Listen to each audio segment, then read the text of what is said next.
رمضان کا اصل میں جو پروگرام ہے، میں پہلے ذرا تمہیداً عرض کر دوں، یہ ہم صرف واقف ہیں روزہ دن کا اور رات کو 1 گھنٹے کی تراویح۔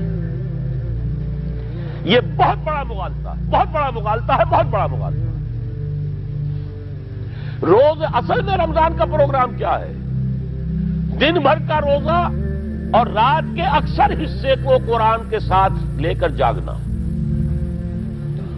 لیکن حکمت خداوندی نے پہلے حصے کو تو فرض کیا ہے، دوسرے کو فرض نہیں کیا، اس کو ترغیب اور تشویق پر چھوڑ دیا ہے۔ لیکن اس کی جو اہمیت ہے میں چاہتا ہوں کہ پہلے اچھی طرح اس کو سمجھ لیں آپ۔ دیکھیے پہلی حدیث اس میں ہے ان سلمان الفارسی رضی اللہ تعالی عنہ قال خطبنا رسول اللہ صلی اللہ علیہ وسلم فی آخر یوم من شعبان۔ حضرت سلمان فارسی سے مروی ہے، انہوں نے فرمایا کہ خطبہ ارشاد فرمایا ہمیں اللہ کے رسول نے صلی اللہ علیہ وسلم شعبان کے آخری دن۔ فقال، آپ نے ارشاد فرمایا، یہ خطبہ طویل ہے، میں نے صرف شروع کے چند جملے یہاں نقل کیے ہیں۔ یا ایھا الناس قد اظلکم شہر عظیم، اے لوگوں تم پر ایک بہت عظمتوں والا مہینہ سایہ فگن ہو گیا ہے۔ دیکھیے سایہ فگن سے وہ انگریزی کا محاورہ آپ کے ذہن میں آنا چاہیے، coming events cast their shadows before. ابھی رمضان شروع نہیں ہوا ہے، شعبان کا آخری دن ہے، تو وہ کمنگ ایونٹ جو ہے رمضان مبارک، اس کا سایہ آ گیا ہے تم پر، اس لیے حضور نے وہ لفظ استعمال کیا قد اظلکم، ظلال کہتے سائے کو، قد اظلکم شہر عظیم، بڑی عظمت والا مہینہ ہے، شہر مبارک، بہت برکت والا مہینہ ہے، شہر فیہ لیلۃ خیر من الف شہر، اس میں ایک رات وہ بھی ہے، وہ مہینہ جس میں ایک رات وہ بھی ہے جو 1000 مہینوں سے افضل ہے۔ انا انزلناہ فی لیلۃ القدر وما ادراک ما لیلۃ القدر لیلۃ القدر خیر من الف شہر۔ اب جو اگلے 2 جملے ہیں وہ نوٹ کیجئے، جعل اللہ صیامہ فریضۃ وقیام لیلہ تطوعا، اللہ نے ٹھہرایا ہے، قرار دیا ہے اس کا روزہ رکھنا تو فرض کے درجے میں، اور اس کی رات کا قیام تطوع کے درجے میں، اپنی مرضی پر، اپنی خواہش پر، نفل کے طور پر یہ تم پر لکھ دیا گیا ہے، لکھا تو گیا ہے، جعلہ تو ہے۔ مجعول کا جو پہلا مفعول ہے وہ کیا ہے؟ جعلہ کا مجعول اول کیا ہے؟ دن کا روزہ، اور مجعول ثانی کیا ہے؟ قیام لیلہ، رات کو کھڑا رہنا۔ اب یہ رات کا کھڑا رہنا اس کی کتنی مقدار ہوگی؟ کہاں سے معلوم کریں گے؟ قرآن سے۔ جب یہ لفظ آیا ہے سورہ مزمل میں، یا ایھا المزمل قم اللیل الا قلیلا نصفہ او انقص منہ قلیلا او زد علیہ ورتل القرآن ترتیلا، یہ معنی ہے اے لحاظ کمبل میں لپٹ کر لیٹنے والے، کھڑے رہا کرو رات کو سوائے اس کے تھوڑے سے حصے کے، یعنی آدھی رات یا اس میں تھوڑا سا کم کر لو، جسے پھر کہا مفسرین نے 1/3 رات کم سے کم، اور زد علیہ یا آدھی پر بھی کچھ زیادہ کرو، یہ 2/3 رات ہو گیا۔ ورتل القرآن ترتیلا، اور قرآن کو اتارا کرو تھوڑا تھوڑا تھوڑا، یہ ترتیل، تفعیل، تنزیل، جیسے قرآن تھوڑا تھوڑا محمد پر نازل ہوا صلی اللہ علیہ وسلم، ایسے ہی تھوڑا تھوڑا تھوڑا قرآن اپنے اندر اتارو، ہیمر اٹ ڈاؤن، اپنے ذہنوں میں اتارو، اپنے قلب میں اتارو۔ اس کے لیے رات کو کھڑے رہو، اور قیام اللیل کم سے کم 1/3 شب کے اوپر اطلاق ہوگا، اس سے کم پر تو اطلاق ہے ہی نہیں۔ اگلی حدیث پڑھیے، اور یہ ہے جو عام طور پر ہر مسجد میں بھی آج کل خوب یہ گونج رہی ہوگی، حدیث بیان ہوتی ہے، اس لیے کہ بخاری اور مسلم دونوں میں موجود ہے، متفق علیہ روایت ہے، اس سے اونچا تو درجہ سند کے اعتبار سے تو حدیث کا کوئی اور درجہ اس سے اونچا ہے نہیں۔ عن ابی ہریرہ رضی اللہ عنہ قال قال رسول اللہ صلی اللہ علیہ وسلم، حضرت ابو ہریرہ سے روایت ہے، آپ نے فرمایا کہ حضور نے ارشاد فرمایا، من صام رمضان ایمانا واحتسابا غفر له ما تقدم من ذنبه، جس نے روزہ رکھا رمضان مبارک کے دوران اللہ پر یقین رکھتے ہوئے اور اس سے اجر و ثواب کے حاصل ہونے کی امید میں، اس کے تمام پچھلے گناہ معاف ہو جاتے ہیں۔ ومن قام رمضان ایمانا واحتسابا غفر له ما تقدم من ذنبه، اور جو کھڑا رہا رمضان کے دوران، کھڑا رہا ہے، جیسے ساما، میں نے شروع میں آپ سے عرض کر دیا تھا یہ مصدر ساما یصوم صومن، قام یقوم قیاما، ومن قام رمضان، جو کھڑا رہا رمضان کے دوران، پورے رمضان کے دوران کھڑا رہا، ایمان و احتسابا کی شرط پھر وہی ہے، غفر له ما تقدم من ذنبه، وہی اجر اس کا بھی ہے، ومن قام لیلۃ القدر ایمانا واحتسابا غفر له ما تقدم من ذنبه، اور جو خاص طور پر لیلۃ القدر میں کھڑا رہا ایمان اور احتساب کے ساتھ، اس کے بھی پچھلے گناہ معاف ہو گئے۔ اب یہ قامہ اور سامہ جیسے آ رہا ہے ایک دوسرے کے ساتھ پیرلل ہو کر، اس کو نوٹ کر لیجیے، من سام رمضان من قام رمضان، کیا یہ 1 گھنٹے کی تراویح جو ہے اس پر پوری اترتی ہے؟ کہ نسبت خاک رابع عالم پاک کوئی اس میں ریشو پروپورشن جڑتی نہیں۔ اگلی حدیث بھی پڑھ لیجیے، یہ وہی آگے عبداللہ ابن عمرو بن العاص رضی اللہ تعالی عنہما، جن کے بارے میں میں نے عرض کیا تھا، بہت ہی زاہد منش، بڑے عابد، ہر روز روزہ اور پوری رات نماز پڑھتے تھے، وہ راوی ہیں اس کے۔ عن عبداللہ ابن عمرو رضی اللہ عنہما ان رسول اللہ صلی اللہ علیہ وسلم قال الصیام والقرآن یشفعان للعبد، روزہ اور قرآن دونوں بندے کے حق میں شفاعت کریں گے۔ یقول الصیام، روزہ یہ کہے گا اے رب، اے پروردگار، انی منعتہ الطعام والشہوات بالنہار، میں نے تیرے اس بندے کو روکے رکھا کھانے پینے سے اور شہوت سے دن کے وقت، فشفعنی فی، میری وجہ سے روکا رہا، یہ کھانے کو اچھے سے اچھے جو ہے وہ موجود تھے کھانے، اور پینے کے لیے اعلیٰ سے اعلیٰ مشروب تھے، یہ رکا رہا میری وجہ سے کہ روزہ رکھا ہوا تھا، اور جیسا میں نے کہا منکوحہ بیوی موجود تھی لیکن رکا رہا، تھامے رکھا اس نے اپنے آپ کو میری وجہ سے، تو میری شفاعت اس کے حق میں قبول فرما۔ وَيَقُولُ الْقُرْآنُ، اور قرآن یہ کہے گا مَنَعْتُهُ النَّوْمَ بِاللَّيْلِ، میں نے اسے روکا رکھا رات کو سونے سے، فَشَفِّعْنِي فِيهِ، تو پروردگار میری شفاعت اس کے حق میں قبول فرما، فَيُشَفَّعَانِ، تو ان دونوں کی شفاعت قبول کی جائے گی۔ سوال یہ ہے کہ کیا روزہ 1 گھنٹے کا یا 2 گھنٹے کا ہے؟ تو یہ قیام جو ہے یہ 1 گھنٹے کا کیسے ہو گیا؟ تو میں نے پہلے کوسچن مارک آپ کے ذہن میں کھڑا کر دیا، اب جواب سنیے اس کا۔ جواب یہ ہے کہ اس کو اللہ تعالیٰ کی حکمت یہ تھی کہ اسے فرض نہ کیا جائے، اس کو معلوم ہے۔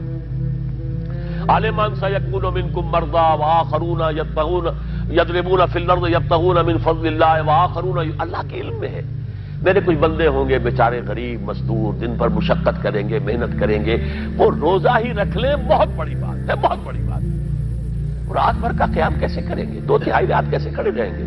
آدھی شب کیسے ممکن ہے؟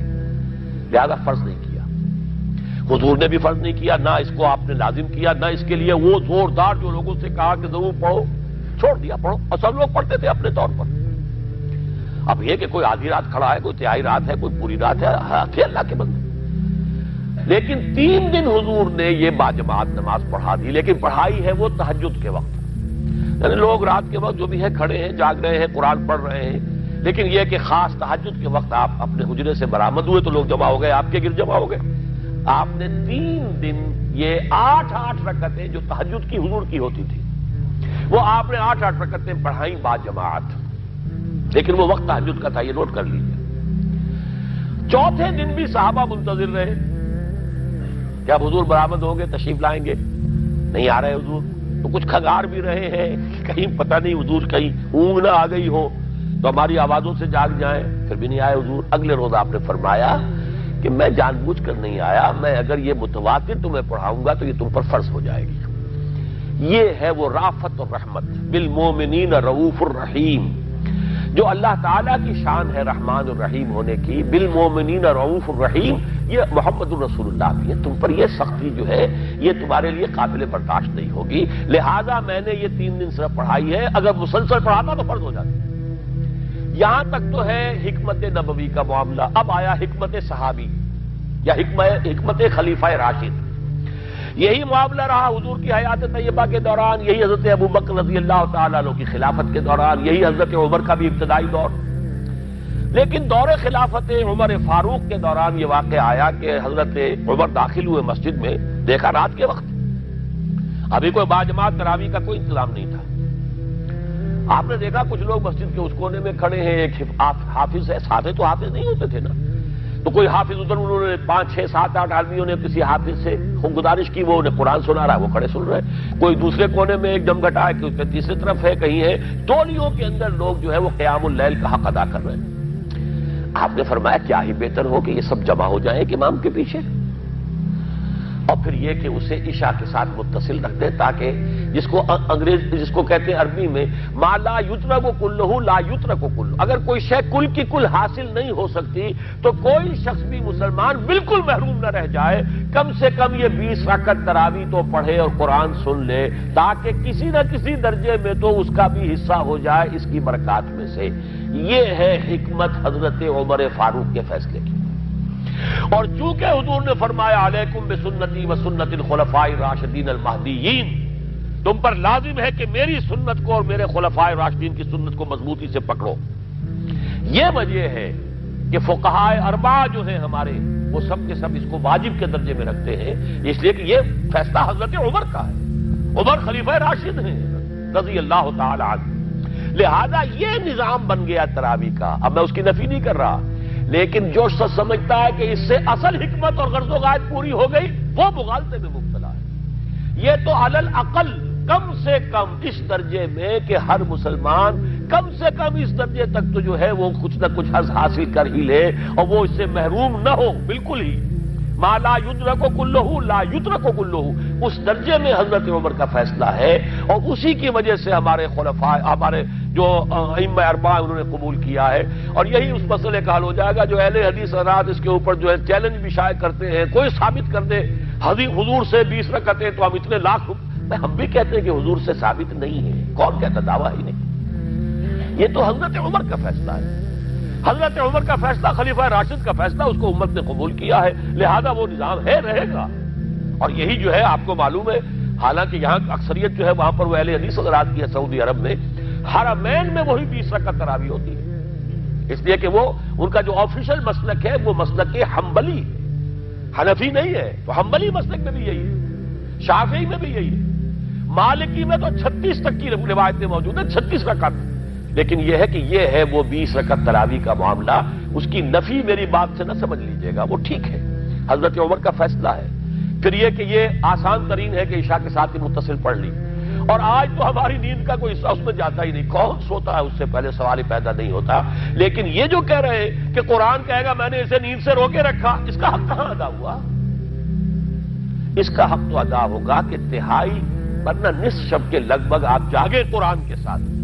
اب سمجھیے اس کی غرض و غایت کیا ہے۔ اگر قرآن رمضان کا یہ دوگنا پروگرام سامنے آ گیا، اصلاً جو مطلوب ہے دن بھر کا روزہ اور رات کے اکثر حصے کا کم سے کم نصف شب جو ہے اس میں جاگنا قرآن کے ساتھ، اب اس کی جو حکمت اور غرض و غایت ہے وہ بھی اب آپ 2 درجوں میں سمجھیے۔ رمضان کا اب 2 اچھا پروگرام، دن میں روزہ رکھو، اس روح کو مزمحل کرو، اس روح کو مزمحل کرو گے، اس نے جسم کو مزمحل کرو گے، حیوانی وجود کو، تو ہی اس روح کو کچھ ریلیف ملے گا۔ بھاری بوجھ کسی کے قدموں میں پڑا ہوا ہے، وہ کیسے اوپر اٹھے گا؟ ذرا اس کے نیچے جو وزن ہے، لنگر بھاری ہے، جہاز کا کیسے چلے گا؟ لنگر تو اٹھاؤ۔ تو اس طریقے سے وہ ذرا بوجھ سے اس کو تھوڑا سا ریلیف دو، رات کو کھڑے ہو جاؤ، اب اپنی روح پر نازل کرو اللہ کے کلام کو۔ تیرے ضمیر پہ جب تک نہ ہو نزول کتاب، گرہ کشا ہے نہ راضی نہ صاحب کشاف۔ اب یہ پھوار پڑ رہی ہے تمہارے اوپر، تمہارے اندر اس کو جذب ہونا چاہیے۔ اس سے کیا ہوگا؟ روح کو تقویت حاصل ہوگی۔ اس کو مثال سے پہلے سمجھا دوں، کوئی شخص پیاس سے مر رہا تھا، اس درجہ پیاسا تھا کہ اس کے اوپر بے ہوشی بھی طاری ہو گئی۔ کوئی شخص آیا، اس نے پہلے اس کو پانی کے چھینٹے دیے، کچھ ہوش میں آیا، اب اسے پانی کا کوئی کٹورا لگا دیا اس کے منہ سے، پانی کے ایک گھونٹ کی جو لذت اسے اس وقت محسوس ہوگی، کیا کبھی زندگی میں کسی کو محسوس ہو سکتی؟ یہ پانی کتنی بڑی قیمت ہے، قیمتی شے ہے، یہ تو اسی سے پوچھئے جسے شخص پیاس لگی تھی اور پیاس کی وجہ سے بے ہوش ہو گیا۔ اسے پانی کا ایک گھونٹ، جیسے کہ آپ تصور کر سکتے ہیں پیاس سے کوئی مر رہا ہو بادشاہ، وہ اپنی پوری سلطنت دے دے گا، مجھے ایک کٹورا پانی دے دو بابا، لو سلطنت دے، جان سے جا رہا ہوں میں تو۔ اس وقت پانی کی قدر و قیمت معلوم ہوگی۔ آپ کی روح بے ہوش، آپ نے روزہ رکھ کر اسے کوئی تھوڑا سا ریلیف دیا، چھینٹے ڈالے، اب رات کو آپ نے یہ آب حیات ماء مبارکہ، دیکھیے مبارک کا لفظ دو ہی چیزوں کے ساتھ قرآن میں ہے، ماء مبارکہ، بارش جو آسمان سے اترتی ہے یہ پانی مبارک ہے، برکت کہتے ہیں اسے ہیں جو کسی شے کی مخفی جو قوتیں ہیں انہیں اجاگر کر کے باہر لے آئے، یہ برکت ہے۔ زمین کے اندر روئیدگی ہے، بارش برسی، اندر سے نکل آیا۔ اسی طرح کتاب مبارک، یہ کتاب مبارک ہے، یہ کتاب مبارک ہے، یہ تمہارے اندر سے تمہاری سوئی ہوئی روح کو بیدار کر کے پھر اسے غذا دیتی ہے۔ اب جب وہ قرآن کو پڑھے گا یا اس کو قرآن اس کے اندر جائے گا، اسے معلوم ہوگا اس سے بڑی کوئی نعمت نہیں۔